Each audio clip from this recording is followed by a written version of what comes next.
Našu ordinaciju ArtFizio takođe sprovodimo metodu lečenja sa plazmom obogaćenom trombocitima.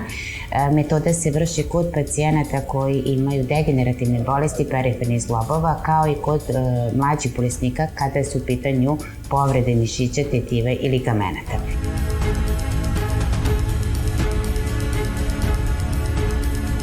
Nakon bilo kog oštećenja tkiva ili krvnog sudova, normalno je to da dolazi do aktivacije i nagomilavanja trombocita. Upravo ovi nagomilani i aktivisani trombociti su odgovorni za oslobađanje faktora rasta, kao i brojnih citokina koji dovode do regeneracije samog tkiva i bržeg oporavka tkiva. Ovo svojstvo trombocita je iskorišteno baš za PRP metod i biološki uticaj praktično PRP-a kada je u pitanju hrskavica jeste dvojak. Trombociti deluju direktno na ćelije hrskavice, a pored toga imaju snažno stimulativan efekat na mezenhimne matične ćelije.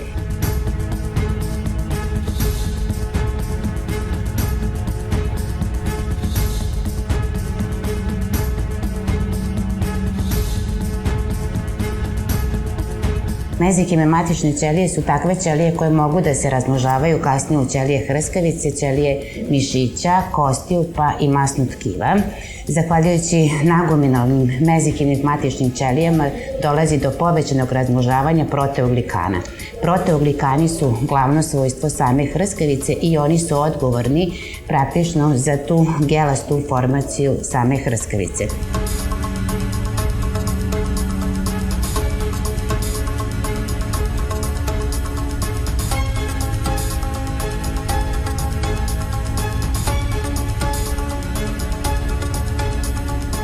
Primjena trombocita, pored ovoga, deluje na sprečavanje aktivacije onih citokina koji su odgovorni za zapaljenje samog tkiva, što ćemo imati kod degenerativne bolesti ovih zglobova i na taj način, zahvaljujući PRP-u, kod bolesnika se smanjuje bol i ukočenost samog zgloba, a s druge strane dolazi i do usporenog napredovanja same bolesti.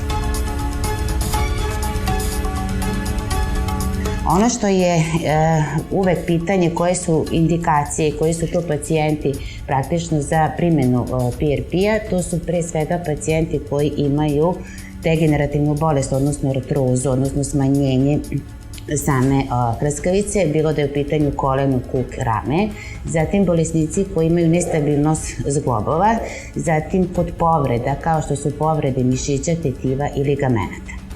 Kontraindikacije postoje za primjenu PRP-a i od kontraindikacije bi svakako napomenula, znači to su bolesnici koji imaju aktivnu malignu bolest, zatim bolesnici sa hematološkim bolestima, kao i bolesnici koji su na sistemskoj upotrebi kortikosteroida.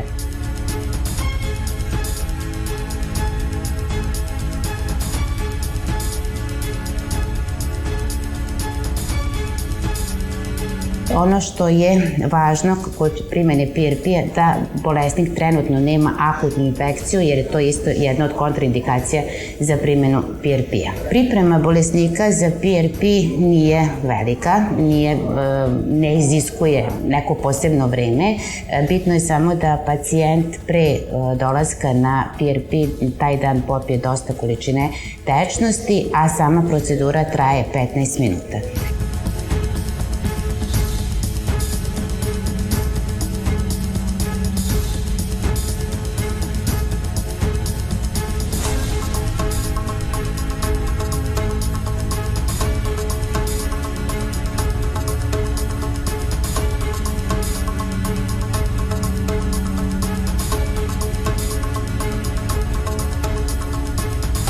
Procedura se sastoji u tome da medicinska sestra izvadi pacijentu krv, otprilike se izvadi 8 do 9 kubika krvi, a kasnije se ta krv filtrira kroz aparat koji se zove centrifuga, gde se izdvaja taj deo plazme praktično sa trombocitima koje se kasnije aplikuju samom bolesniku.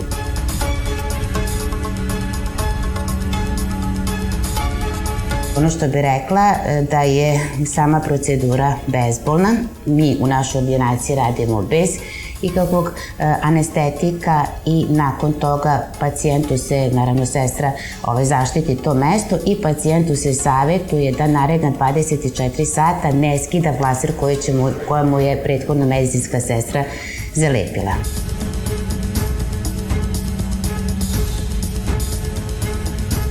Šta je to što očekujemo nakon PRP-a? Ono što možemo očekivati u prva 2-3 dana, a to mi skrećemo pažnju našim pacijentima, može se javiti prolazna jača bol i može doći do oticanja mesta gde je primljen PRP, međutim kroz nekoliko dana i na analgetike to popušta. Bitno je da mi skrenemo pažnju pacijentima, to je obično često pitanje, da pre primjene PRP-a da ti pacijenti ne uzimaju aspirin kao i nesteroidne antiinflamatorne lekove koje će smanjiti aktivnost trombocita.